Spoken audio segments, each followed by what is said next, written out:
Students, कैसे हैं आप लोग। एसी वर्मा का सॉल्यूशन आपके पास जा रहा है। ऐसा लगता है कि आप लोग एंजॉय कर रहे होंगे और इसको समझना इस तरह से है, ये सॉल्यूशन मैं नहीं करा रहा हूँ। जब ये फिनिश होता है तो ऐसा लगना चाहिए आपको कि ये तो बहुत आसान था, ये तो हम भी जानते हैं। तो इतना अगर आपके अंदर महसूस होता है तो समझिए, मैं समझता हूँ कि तब मेरा जो पढ़ाने का जो ये है इंटेंशन, या जो कहिए कि जो पूरा करने का एक फल होता है वो हमको मिल गया, क्योंकि आप समझ गए बात को। यही मेरा उद्देश्य है। हम लोग चलते हैं, ये जो चैप्टर नंबर आपका 2 पर हम लोग प्रोसीड कर गए हैं, और ऑब्जेक्टिव जो है ये भी 2, चैप्टर नंबर 2 ऑब्जेक्टिव नंबर 2 आज हम लोग इसको डिस्कस करेंगे। क्वेश्चन नंबर 1 ब्लैक बोर्ड पर है आपका। Which of the following do not depend on orientation of vector axis. Orientation पर डिपेंड नहीं करता है। इन 4 चीज़ों की चर्चा इसने की है और ये कंप्लीट वेक्टर पर बेस्ड है, कॉन्सेप्ट पर बेस्ड है। ठीक है, ओरिएंटेशन की चर्चा कर रही, तो मैं जरा सा ओरिएंटेशन, डिफरेंट ओरिएंटेशन को लेते हुए हम लोग विचार कर लेते हैं। सपोज कीजिए कि एक हमारा इस तरह से ये रहा, यहाँ पर है, और कोई वेक्टर को मैं दिखा रहा हूँ इस तरह से। ले लीजिए, ये एक वेक्टर है मेरा यहाँ पर, राइट। एक और ओरिएंटेशन ले लेते हैं, दूसरा का था डिफरेंट ओरिएंटेशन ले लीजिए। तो ये ले लिया, यहाँ पर ये चला गया और वो चला जाएगा उस तरफ, उधर नहीं होगा, बल्कि हम लोग जेड यहाँ ले लेंगे। तो यहाँ पर आ गया आपका जो एक्स है ना, ये एक्स देख रहे हैं, और ये वाई और ये जेड। तो ओरिएंटेशन बदल गया और अब ये आ गया आपका एक्स यहाँ दे रहे हैं, वाई यहाँ दे रहे हैं, और जेड यहाँ पर आ रहा है। इस तरह से हमारा डिफरेंट ओरिएंटेशन पर ये सिचुएट, ये एक ओरिएंटेशन है, एक दूसरा एक्सिस का ओरिएंटेशन ये रहा। क्वेश्चन पहला कहा था कि the value of a scalar क्या चेंज करेगा। क्या जो स्केलर का वैल्यू यहाँ पर होगा, जो यूनिट यहाँ पर लेंगे, क्या वही वैल्यू यहाँ पर होगा क्या, ये क्वेश्चन कर रहा है। ठीक है, तो जैसे मान लीजिए कि इसमें हम लोग ले रहे हैं, इसका वैल्यू 1 है, इसका 2 है, इसमें भी वैल्यू क्या वही होगा, बिल्कुल वही होगा, क्योंकि आपने इसको टर्न किया है तो इसके वैल्यू पर कोई डिफरेंस नहीं होने वाला। ये डिस्टेंस इंडिकेट करेगा 2 को, ये स्केलर हुआ वैल्यू इसका यहाँ पर, ये दोनों में। तो इसका the value of a scalar does not change. तो ये स्केलर जो है इसका वैल्यू क्या करेगा, नहीं चेंज करेगा ओरिएंटेशन चेंज करने से। ये डिपेंड नहीं करता है the value of a scalar. उसके बाद नेक्स्ट है component of A vector. Component of A vector क्या डिपेंड करता है कि नहीं करता। कंपोनेंट का मतलब ये हुआ कि इस वेक्टर का अगर एक पार्ट इसमें मैं यहाँ पर ये ले रहा हूँ और इसका नाम दे दीजिए ए, तो यहाँ पर इसका पार्ट होगा ए कॉस थीटा। ठीक है, थीटा एंगल यहाँ पर है। और इस जगह अगर बात करें तो ये अगर वेक्टर है और यहाँ पर ये आपका है, तो अब जो एंगल है ए के साथ ये क्या हो गया, कम हो गया। तो यहाँ पर ए कॉस थीटा 1, इसे वैल्यू कम होने से ये जो कंपोनेंट ऑफ ए वेक्टर है इसका ये डिपेंड करेगा, ओरिएंटेशन पर डिपेंड करेगा कंपोनेंट ऑफ वेक्टर। ठीक है, अच्छा जी। फिर क्या सर वेक्टर डिपेंड करेगा क्या। ये जो वेक्टर है ओरिएंटेशन, वेक्टर तो वही है, जो वेक्टर यहाँ वही वेक्टर है, तो वेक्टर भी ओरिएंटेशन पर डिपेंड नहीं करता है। ठीक है, उसके बाद द मैग्नीट्यूड ऑफ वेक्टर का मतलब होता है वैल्यू। लीजिए अगर मैं एक 3i ले लूँ कि ये हमारा एक वेक्टर का वैल्यू है, वेक्टर है, तो इसमें भी उसकी वैल्यू, इसकी वैल्यू क्या होगी 3। यहाँ पर भी 3i का वैल्यू क्या होगा, 3 ही होगा। इसका मतलब मैग्नीट्यूड ऑफ वेक्टर नहीं डिपेंड करता डायरेक्शन पे, क्योंकि उसमें तो डायरेक्शन है ही नहीं, केवल वैल्यू है। ठीक है, तो इसका मतलब आंसर क्या होगा, डज नॉट डिपेंड। कौन कौन सा डिपेंड नहीं किया, the value of a scalar depend नहीं किया। ठीक है, ये हो गया। Component of A vector depend कर गया, डिपेंड नहीं कौन किया, वेक्टर डिपेंड नहीं किया। फिर the magnitude of vector, magnitude of vector भी डिपेंड नहीं किया। ये तीन डिपेंड नहीं किया, तो आंसर क्या हो जाएगा इसका, डज नॉट डिपेंड। देखिए डिपेंड नहीं किया, कौन कौन नहीं डिपेंड किया, ए नहीं डिपेंड किया, आपका सी डिपेंड नहीं किया, और डी डिपेंड नहीं। चलिए question number 2, let C is equal to A, vector A और वेक्टर बी दोनों का सम है एक वेक्टर सी के बराबर। ये 4 ऑप्शन दिए हुए हैं, आप देख ही रहे हैं, और मैं बराबर कहता हूँ कि कॉपी लेकर के सामने बैठिए। सी इज ऑलवेज ग्रेटर देन ए, एक कंडीशन, एक एग्जाम्पल ले लेंगे तो ज़्यादा बेटर होगा। हम लोग ऐसा करते हैं इस चीज़ को समझने के लिए, वेक्टर ए को हमने ले लिया 6i, ठीक है जी। वेक्टर बी को ले लिया हमने 4i, माइनस में ले लेते हैं, और a प्लस बी की बात अगर मैं करूं तो अब इतना तो क्लियर हो गया कि सर a प्लस बी में क्या परेशानी है, ये हो जाएगा 2i के बराबर। क्यों? इन दोनों में एक ही डायरेक्शन का है, माइनस करेंगे। अब अगर मैं कहूँ मैग्नीट्यूड ऑफ a कितना है, तो कितना है बताइए, कितना होगा मैग्नीट्यूड ऑफ a? इसका मैग्नीट्यूड क्या होगा? 6। सर मैग्नीट्यूड ऑफ b क्या होगा? माइनस साइन मैग्नीट्यूड में नहीं आता, तो इसके मैग्नीट्यूड होंगे 4। What about the magnitude of a plus, ये c है ना, तो मैं c का मैग्नीट्यूड डायरेक्ट ले रहा हूँ, c का मैग्नीट्यूड होगा 2। ये एक कंडीशन है, सेटिस्फाई करता है। अब हम इसको देखते हैं कि क्या c is always greater than a। मैंने ऐसा एग्जाम्पल लिया है, दूसरा भी एग्जाम्पल ले सकते थे, तो यहाँ पर कहता है c is always greater than a। c क्या a से बड़ा है क्या? नहीं, छोटा है, तो गलत तो वैसे ही हो गया। सर दूसरा एग्जाम्पल लेते तो बड़ा नहीं होता क्या? होता बिल्कुल। एक एग्जाम्पल और ले लेते हैं आपके लिए। a है यहाँ पर, ठीक है, ये ले लिए आप 3i, राइट। b आपने ले लिया 4i, ठीक है, इस तरह से। तो आपका c जो होगा वो हो जाएगा 7i। और मैं अगर इसके वैल्यू की बात करूं तो इस तरह से a का वैल्यू कितना होगा सर? a का वैल्यू हुआ 3, b का वैल्यू कितना होगा सर? b का वैल्यू हुआ 4। और व्हाट अबाउट द c का वैल्यू होगा 7। जरा दोनों कंडीशन लें। इसने कहा कि c ऑलवेज होगा a से बड़ा। देख लीजिए जरा c, यहाँ पर c a से हमेशा बड़ा होगा। बड़ा है क्या? नहीं है। यहाँ पर जरूर बड़ा है, इस जगह c की वैल्यू, ये a की वैल्यू 3 है, इससे बड़ा है, लेकिन नॉट ऑलवेज, यहाँ तो फेल कर गया। इसीलिए ये जो कंडीशन है ऑलवेज ग्रेटर देन, ये फॉल्स पाया गया, ठीक है। एक जगह तो सही निकला, लेकिन दूसरी जगह क्या हो गया? ये फॉल्स हो गया। So answer A is false. चलिए नेक्स्ट है आपका पॉसिबल क्या है? c is less than a हो सकता है। c जो है वो a से भी छोटा हो सकता है और b से भी छोटा हो सकता है, जो यहाँ पर आपको दिख रहा है।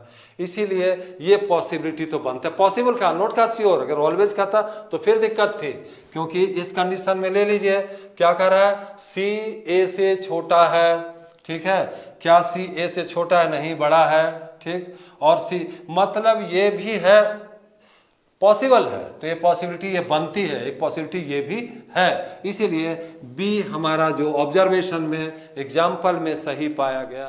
फिर है हमारा c is always equal to a plus B. एक चीज आप देख रहे होंगे, कहीं वेक्टर का साइन नहीं है। तो जरा सा इस एग्जाम्पल को हम लोग टेस्ट करते कि कहना क्या चाहता है। अब समझने वाली बात है, ये बड़ा बेतुका सा हो गया। c is always equal to a plus B. मान लीजिए कि ये a है, ठीक है, ये a को डिनोट करता है और ये लाइन b को डिनोट करता है। तो complete c is equal to a plus B, तो यहाँ होगा ये a था और ये b था, तो a प्लस बी तो होगा यहाँ पर, ठीक है। लेकिन ये स्केलर फॉर्मेट हो गया प्लस के, ठीक है सर। ये तो वेक्टर में वो वैसे लग रहा है, स्केलर में भी अगर ये 3 है और ये 4 है तो a प्लस बी 7 होगा, ठीक है। ये 3i हो गया, ये 4i हो गया, तो मेरा कितना आ गया? c का वैल्यू आ गया आपको 7i। ये तो ठीक है, 3 + 4। नॉट ऑलवेज, कब ऑलवेज नहीं होगा? आप जरा सा देख लीजिए, ये यहाँ पर रहा, ठीक है। और सिंपली अगर मैं यहाँ पे 3 4 ले लूँ, यहाँ पर 3 ले लिया और अब एंगल बन गया। अब ये बी में यहाँ पर ये 4 हो गया, ये तो अब जो हमारा जो वैल्यू है 3 4 का क्या हो जाएगा? ये वैल्यू हो जाएगा 5। तो कहाँ पर ये हुआ कंपेयर? नहीं कर पाए, तो सी ऑलवेज नहीं होगा। केवल स्ट्रेट लाइन छोड़कर, डायरेक्शन नहीं बदलेगा, तब तक तो होगा इक्वल, लेकिन नॉट ऑलवेज। जरा सा भी एंगल बन गया इसका दूसरे वेक्टर का, तो जो उसका वैल्यू है स्केलर वैल्यू इक्वल नहीं होगा। ये वेक्टर सम है भाई, यहाँ पर वैल्यू उस तरह से इक्वल नहीं होता। जैसे मैं कहूँ कि 3i + 4j, सर इसका वैल्यू क्या होगा? अगर ये c के बराबर है तो ये 7 होगा क्या सर? नहीं, 7 नहीं होगा, वेक्टर आ गया, इसकी वैल्यू 5 होगी, ठीक है। इसकी वैल्यू क्या होगी? 5। तो इस तरह से c is always equal to, ये हो गया फॉल्स। और never equal to a plus B, ऐसा थोड़े ना, नेवर कभी न कभी तो हो ही जाएगा। जैसा कि मैंने अभी बताया था, ये लिया और ये लिया, दोनों का सम करेंगे, जब एक ही लाइन पे होगा तो इक्वल टू हो जाएगा, तो नेवर नहीं कर सकते, तो ये भी फॉल्स पाया गया। तो आंसर हुआ हमारा बी। इस तरह से हम लोग क्वेश्चन नंबर 1 कंप्लीट किए। क्वेश्चन नंबर 3 पर प्रोसीड हम लोग कर रहे हैं। The angle between two non zero vectors A and B, दो वेक्टर आपके पास है ए और बी और दोनों के बीच का एंगल दिया हुआ है 120 degree and C B the resultant, C उसका रिजल्टेंट है। कहने का मतलब हुआ कि सी जो वेक्टर है वो वास्तव में दोनों के सम के बराबर है, ए और बी का जो सम है उसके बराबर है, राइट। फिर वैल्यू अगर मैं बात करूं कि सी का जो वैल्यू है वो कितना होगा, मतलब इसका बैक ये लें, ये तो इसकी वैल्यू यही होगी, इसका वैल्यू होगा A square plus B square plus 2ab, ठीक है।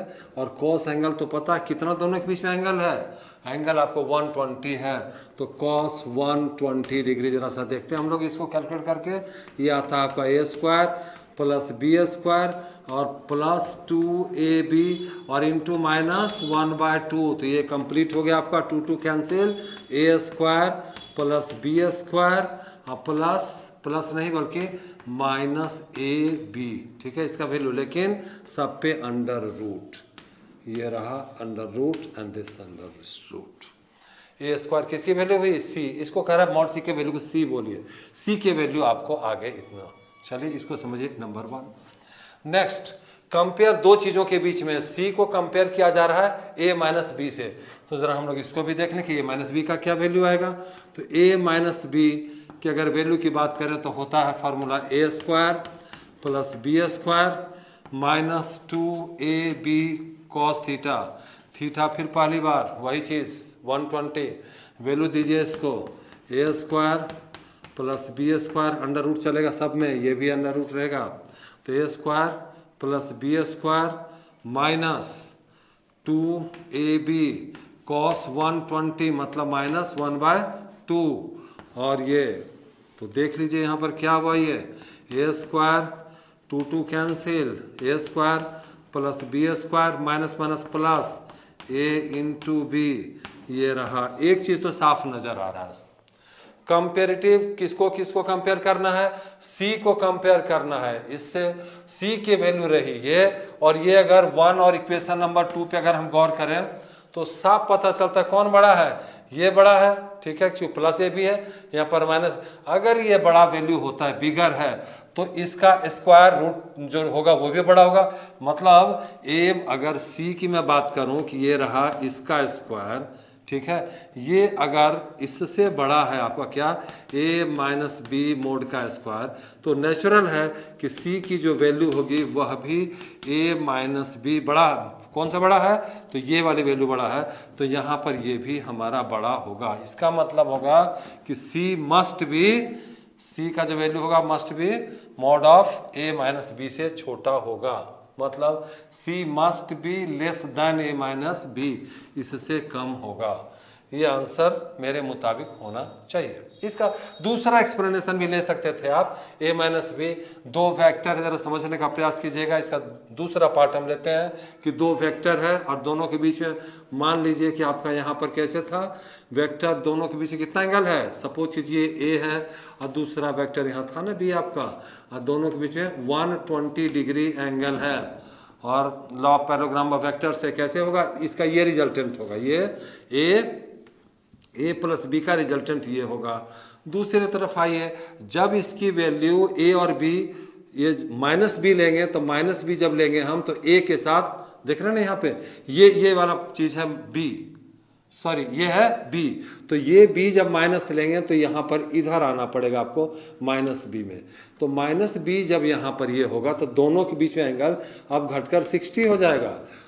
तब इसका जो हम वैल्यू निकालेंगे मतलब ये वाला जो पोर्शन होगा रिजल्टेंट वो आ जाएगा 60 पर, तब हो जाएगा एस 60 पर क्या हो जाएगा वैल्यू, फिर वही सेम रिजल्ट मेरा आने वाला है। तो चाहे इस तरह से एक्सप्लेन कीजिए या आप ऐसे पहुंचिए, आंसर एक ही होगा, मतलब वेक्टर के बेसिस से समझ सकते हैं। एक बार एंगल लेना पड़ेगा, पहले वाले में फार्मूला 120 और दूसरे वाले में ए माइनस बी से लेंगे तो 60, ये आपका कंप्लीट हुआ, आंसर होगा इसका सी, ये सॉरी सेकेंड। कुछ जगह आंसर हम देख रहे हैं, कुछ लोग इसमें थर्ड भी मेंशन किए हुए, मैं उससे सेटिस्फाइड नहीं हूँ। ओके स्टूडेंट्स, क्वेश्चन नंबर 4 हम लोग डिस्कस कर रहे हैं, the X component of the resultant of several vectors is equal to the sum of the X component of the vectors. अगर कोई वेक्टर है उसके दो पार्ट बने हुए, एक एक्स कंपोनेंट और वाई कंपोनेंट, तो सभी एक्स कंपोनेंट को अगर हम ऐड कर दें तो ये जो एक्स कंपोनेंट जो सबको हम ऐड करेंगे और जो ओरिजिनल है उसका एक्स कंपोनेंट दोनों इक्वल होना चाहिए। ठीक है, फॉर एग्जांपल, मतलब ये सही है लेकिन एक एग्जांपल लेकर हम लोग देखते हैं। कहने का मतलब इसका ये है कि अगर कोई ए एक वेक्टर है मान लीजिए और उसके मैं कंपोनेंट को ले लूँ, यहाँ पर ए एक्स आई ले रहे हैं, ठीक है, अब प्लस ए वाई जे एन प्लस ए जेड के, तो इसका कहने का मतलब ये है कि दूसरा एक वेक्टर हम ले लें बी, उसी तरह से ले लें इसमें भी बी एक्स आई प्लस आपका यूनिट वेक्टर है ये, फिर बी वाई जे और प्लस ले लीजिए यहाँ पर बी जेड, ठीक है, के।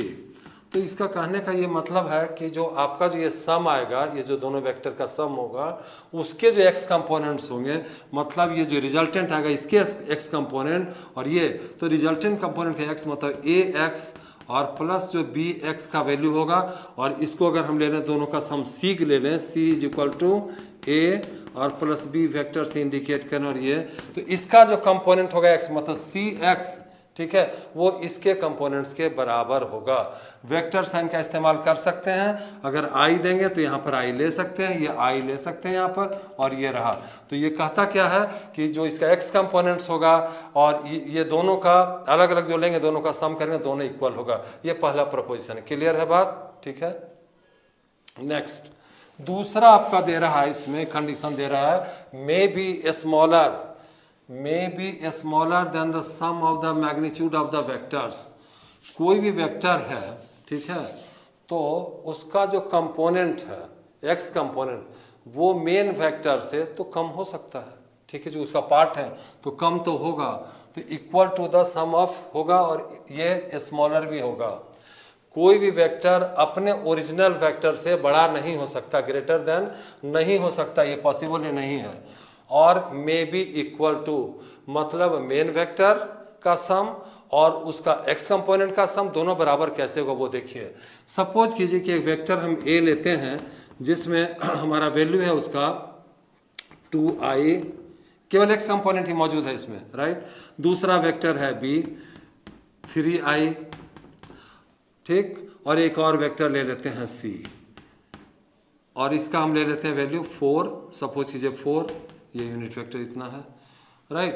तो इसके सम को इसके सम को लेते हैं, सम को मान लिया पी से इंडिकेट करते हैं और वो हो जाएगा ए और प्लस बी और प्लस सी, तीनों वेक्टर को ऐड करेंगे तो कितना आएगा यहाँ पे आपको 4 3 2 5 5 4 9 यहाँ पर आए। किसकी वैल्यू है ये।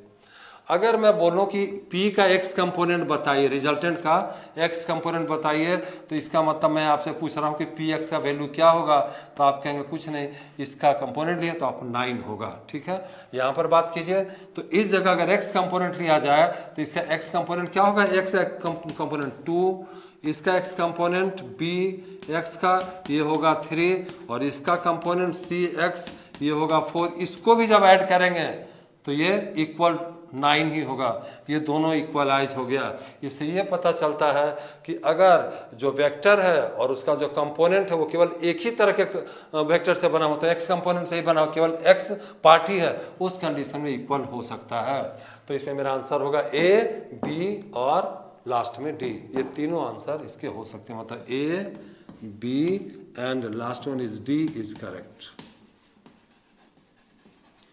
ये इसके करेक्ट ऑप्शन होंगे।